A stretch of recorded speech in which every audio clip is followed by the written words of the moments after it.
Hello, I'm Elizabeth, a 27-year-old woman. I've been married to Douglas for 2 years now. We don't have children yet.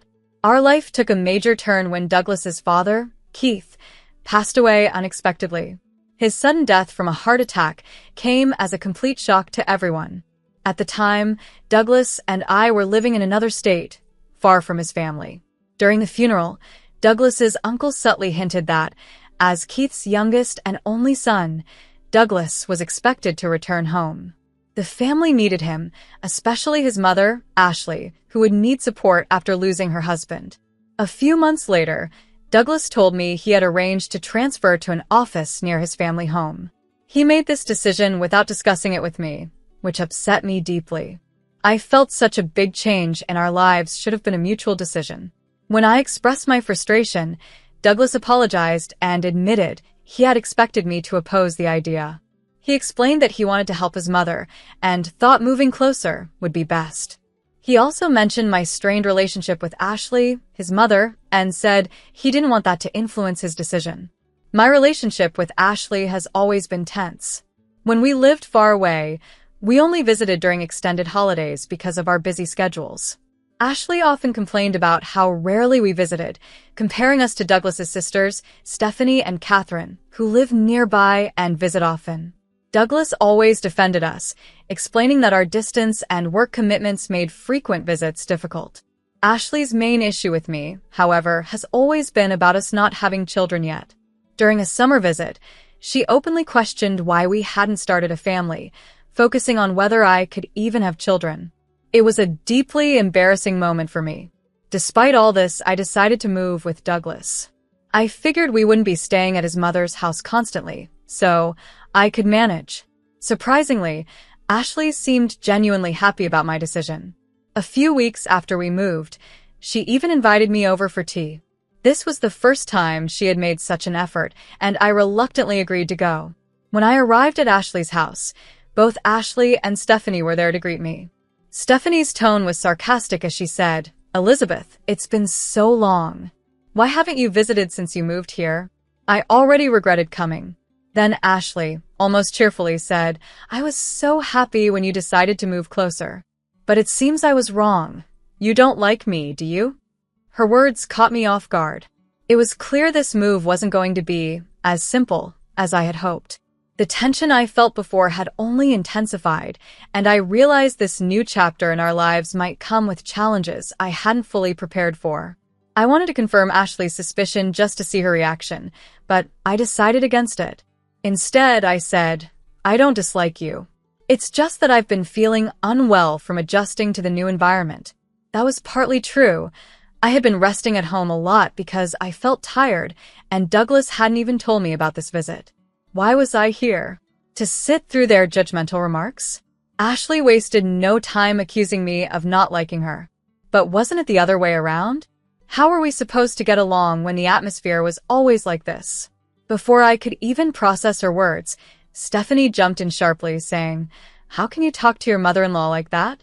Apologize to her right now." I expected Ashley to get angry or scold me, but what she said next left me completely surprised. "You're right," she said. "I've been mean, and I'm sorry, Elizabeth. I'm also sorry about the things I said about children. I was being nosy." Her tone wasn't sarcastic or harsh. It was genuinely apologetic. I braced myself, expecting some hidden jab or lecture, but it didn't come. Even Stephanie looked surprised. Then Ashley confessed something that caught me off guard. "All I've ever wanted is to hold a grandchild," she said quietly.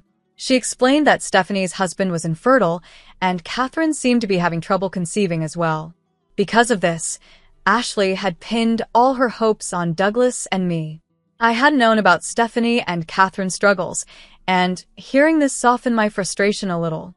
Douglas and I had talked about having children and were considering it, but I didn't like the pressure Ashley was putting on us.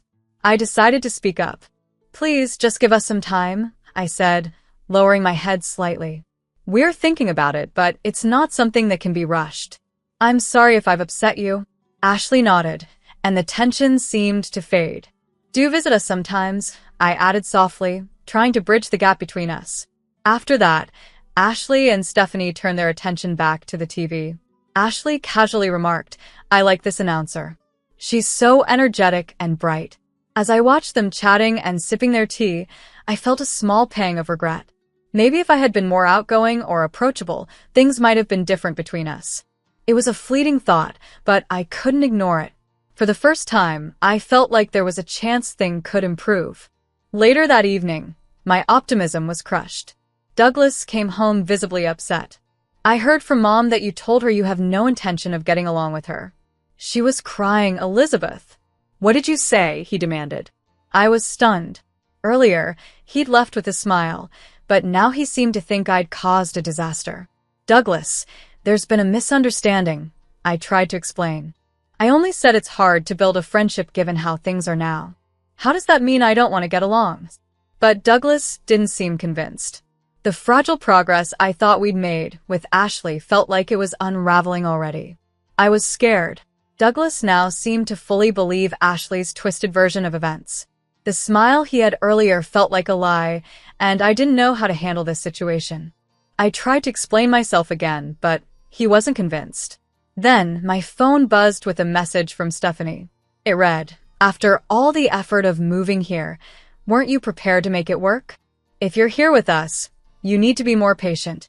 Douglas glanced at me, and his expression echoed Stephanie's words. I felt overwhelmed. I had moved here because I cared about being with him, not to win over Ashley or Stephanie. Facing Douglas, I looked him in the eye and said, "It's clear that Ashley and the others might never approve of me. Maybe you should consider being with someone she likes more." Before I realized it, the word divorce slipped out of my mouth. For the first time, Douglas looked truly alarmed. "Wait, hold on," he said, bewildered. "How did we jump to divorce? I just want you to get along better with my family." He didn't seem to understand that his family might never fully accept me, no matter what I did. It left me feeling even more confused. But Douglas, to his credit, seemed determined to fix things.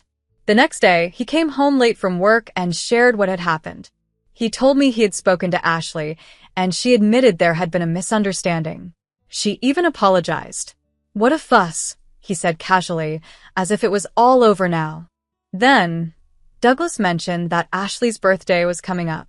"How about we celebrate her birthday at a nice restaurant?" he suggested. The sudden shift from conflict to celebration was hard for me to process. It felt like we had jumped from chaos to pretending everything was fine. But I could see Douglas was trying to make things better, even if the path ahead felt shaky. Douglas suggested that if we made it seem like the dinner was my idea, it might help Ashley see me in a better light. I wasn't sure if Ashley would appreciate the gesture, given her complicated nature, but I agreed to make the reservation. I invited Stephanie and the others, booking a table for 8. Douglas approved of the plan, but as the dinner approached, I felt a growing unease. Douglas had been distant lately. His responses to me were short and indifferent, making me feel isolated. On the night of the dinner, we arrived at the restaurant to find Ashley, Stephanie, and their spouses already seated. The host led Douglas and me to the table, giving us a polite but questioning look that only made my nerves worse. "Happy birthday, Ashley," I said, trying to sound cheerful.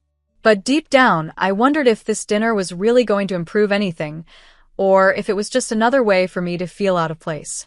I greeted Ashley cheerfully, hoping to ease some of the tension and bridge the gap between us. However, she didn't even acknowledge me. Instead, she turned to everyone else, thanking them for coming to celebrate her birthday. Her deliberate snub stung, and I couldn't help but feel hurt. Stephanie seemed confused by the atmosphere. "I thought this was supposed to be a family gathering," she said, glancing at me with a puzzled expression. Catherine, noticing the tension, looked at me with concern. In that moment, I realized I was being excluded on purpose. Determined not to let it ruin my evening, I decided to keep to myself and leave early. Just as I settled on this plan, a staff member approached our table looking uncomfortable. "I'm sorry, but the reservation was actually made for 7 people," he said. Confused, I replied, "That can't be right. I clearly reserved for 8. Could there be a mistake?" The staff member hesitated, then explained, "About a week ago, we received a call from a gentleman asking to change the reservation to 7. I froze. Slowly, I turned to Douglas, searching for an explanation. His response floored me. Yes, 7 is correct. Everyone's here now, he said plainly, confirming that he had made the change himself. A wave of disbelief and betrayal washed over me. Douglas's actions spoke volumes. Despite his earlier promises to mend things, his efforts to smooth family tensions had been shallow at best. I felt manipulated and deeply hurt, realizing he had orchestrated this behind my back. Before I could process everything, Douglas turned to me with an accusatory glare. I heard from Mom that you've been undermining our family, he began, his voice sharp. She said you've been telling people I don't earn enough, and that I'm insensitive. You had a lot to say, didn't you? His words hit me like a punch in the gut. I was stunned. It turned out that a week ago, when Douglas had contacted Ashley about the dinner, she had filled his head with lies. Blinded by anger and believing her, he had called the restaurant, pretended to be me, and changed the reservation to 7. The staff, recognizing the family name, hadn't questioned the change. I couldn't believe Douglas had been so easily manipulated. The realization that he had sided with Ashley without even asking me for the truth was deeply unsettling. In that moment, I questioned why I was even there. I confronted Douglas, demanding that he apologize to everyone at the table and reflect on his actions. But instead of apologizing, he did something unexpected. He insisted that his actions were justified. I just wanted to make sure things went smoothly, he said, as if that excused everything. His refusal to take responsibility made it clear that the distance between us wasn't just physical. It was emotional, and I didn't know how, or if, it could be repaired. I thought about apologizing to my in-laws just to keep the peace, but deep down, I knew I couldn't do it. I hadn't done anything wrong, and I refused to admit to things I never said.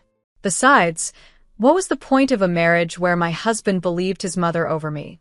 Tears of frustration filled my eyes as I questioned why I had even followed Douglas here. Seeing my distress, Douglas began to panic, but it was too late. The damage had already been done. Ashley, watching everything unfold, had a smug smile on her face, clearly satisfied that her plan was working. Her manipulations had succeeded in driving a wedge between us. I looked at Douglas coldly and said, "Next time, marry someone younger and more obedient. Maybe then you'll have children and be happier."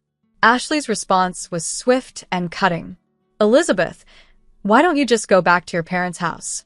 A daughter-in-law is always an outsider. I can't see you as family. You're not charming at all, so please leave quickly." Her words stung, but they also solidified my decision. "I'll leave, even without you telling me," I said firmly. "I'd like to see anyone get along with someone as twisted as you." With that, I turned and walked out of the restaurant. Douglas stayed behind, silent, with his head in his hands. Just as I reached the exit, I heard someone calling my name. I turned to see Catherine and her husband hurrying after me. "Elizabeth, wait," Catherine said, clearly upset. "I can't stand it anymore. Mom and Stephanie haven't changed at all. I knew the gossip about you wasn't true." Catherine's words brought me a small sense of relief. In the middle of all this chaos, someone finally stood up for me. Her acknowledgement of the truth, though brief, felt like a lifeline. "I'm ready to cut ties with all this toxicity," Catherine added, her voice steady and resolute. It was a surprising moment of solidarity, and while it didn't erase the pain of what had just happened, it gave me a glimmer of hope that not everyone in Douglas's family was against me. As I stood there processing Catherine's words, my phone buzzed. Ashley's name flashed on the screen. I sighed, wondering what she wanted now. Before I could decide whether to answer, the name on the screen changed to Douglas's. Catherine and her husband exchanged knowing looks. "Elizabeth, you might want to go back to the restaurant," Catherine said cryptically. "You might see something interesting."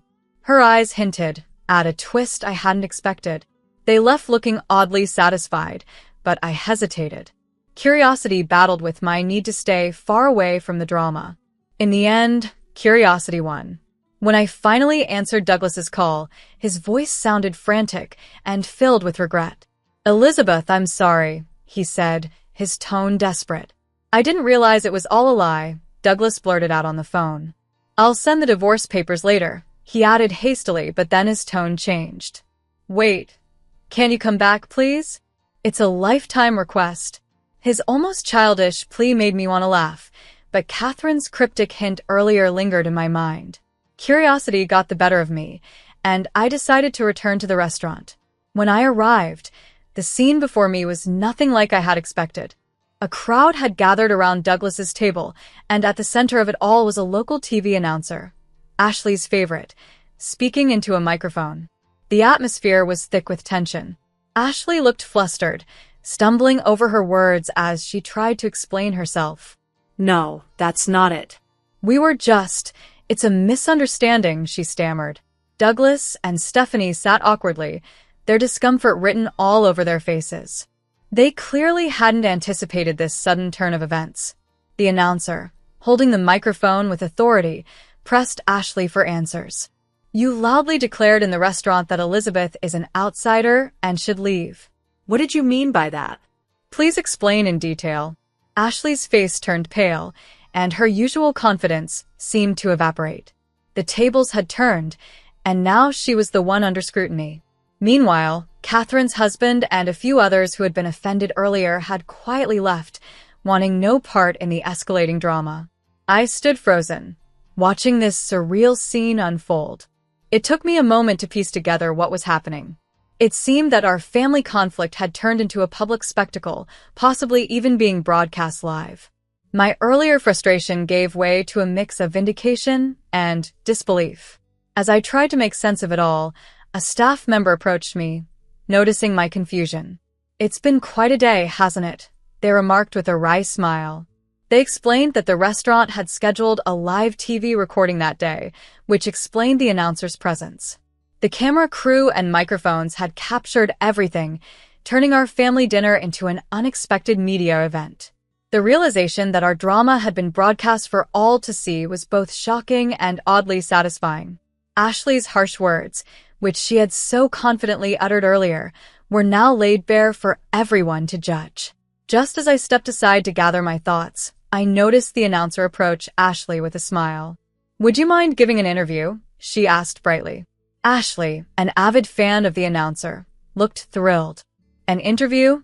Absolutely, she exclaimed, forgetting her earlier embarrassment. The announcer beamed. The topic is daughter-in-law and mother-in-law relationships. Ashley's face faltered for a moment, realizing the irony of the situation.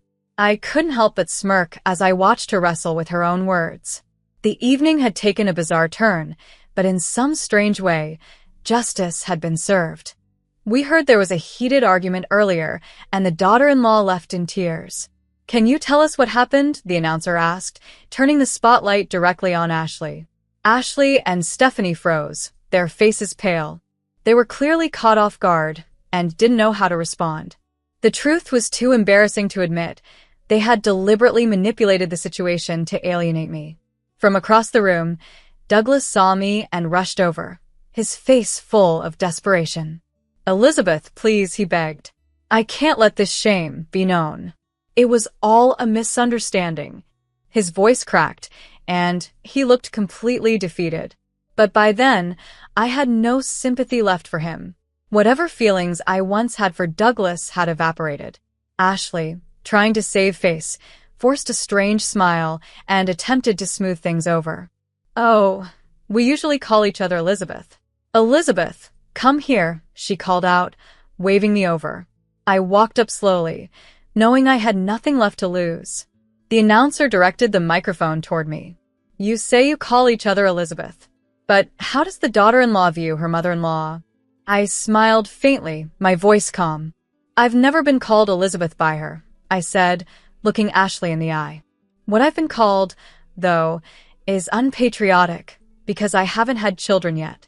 Ashley has made it clear she thinks that's reason enough for a divorce. The crowd murmured, and Ashley's smile faltered. I continued, my tone steady. The truth is, Douglas and I haven't felt ready or confident enough to start a family. We haven't even tried in over 2 years. But that's never stopped Ashley from criticizing me. I paused, then added, when I first fell ill and had to take a leave from work, Douglas was supportive. I appreciated that and decided to follow him here, thinking a change of environment might help me recover. But this is the result. I gestured to the scene around us. By then, I felt no sadness, only detachment. As I spoke, I noticed Ashley and Stephanie's expressions. They looked utterly humiliated, their earlier confidence replaced with embarrassment. For the first time all day, I felt a small sense of satisfaction. The announcer, sensing the weight of my words, didn't interrupt. As I glanced at the cameras, I realized this might be broadcast nationwide. Watching Ashley squirm under the scrutiny, I couldn't help but smile. "Well," I said, turning back to Ashley, "since the daughter-in-law is considered an outsider, I guess I should leave." Goodbye. I walked out of the restaurant, ignoring the shouts and commotion behind me. The day had been long, chaotic, and emotionally draining, but as I stepped outside, I felt an unexpected sense of freedom. For the first time, I didn't feel weighed down by the drama. I felt lighter, as though I had finally let go of the toxic environment I had tried so hard to endure. And with that, I kept walking, savoring the release of leaving it all behind. I felt a mix of relief and satisfaction after everything that had happened. Even though Ashley and her family managed to prevent the footage from being broadcast, the incident had already caused quite a stir in our local community. The story spread quickly among relatives and acquaintances, becoming the center of gossip and speculation. After the drama, I returned to my room, packed my belongings, and moved back to my parents' house. I sent Douglas the divorce papers, but he took his time responding. Frustrated by the delay, I started considering hiring a lawyer to finalize things. To my surprise, Douglas showed up at my parents' doorstep one day. My father, Gerald, who is usually calm and composed, handled the situation firmly. Douglas apologized sincerely, saying he wanted to cut ties with his family and promising to trust me completely moving forward. But his words felt hollow to me. It was too little, too late. Gerald, visibly upset by the pain Douglas had caused me over the years, didn't hold back. "Why didn't you realize this sooner?" he asked sharply. "What have you done to Elizabeth all these years? Just sign the divorce papers and leave." Douglas's regret was written all over his face. Shaking, he handed over the signed divorce papers. His handwriting was shaky and barely legible, but it didn't matter. The papers were processed without issue, and our marriage was officially over. Not long after, I learned more about the truth behind Stephanie's situation. It turned out that her infertility wasn't caused by her husband as she had claimed, but by her own health issues. This revelation led to her own marriage falling apart. She stopped visiting Ashley and no longer played an active role in the family. Douglas, now divorced, returned to live with Ashley in their small hometown. They likely faced ongoing rumors and judgment from those around them, but I didn't concern myself with their lives anymore. That chapter of my life was finally closed. In the months that followed, my life began to improve. I reconnected with a former classmate from my hometown. We quickly fell in love and got married. Unlike my first marriage, this relationship was filled with happiness and understanding. We soon welcomed a child, a beautiful daughter, and now she's 1 year old. To add to our joy, I'm currently expecting our second child. My new mother-in-law is the polar opposite of Ashley. She is kind, supportive, and treats me with genuine love and respect. She has become a true blessing in my life, offering the care and warmth I never thought I'd experience in a family. Life is unpredictable, but I now feel fulfilled and surrounded by love. The support and happiness I once thought were out of reach are now my reality, and I am endlessly grateful for this new chapter in my life.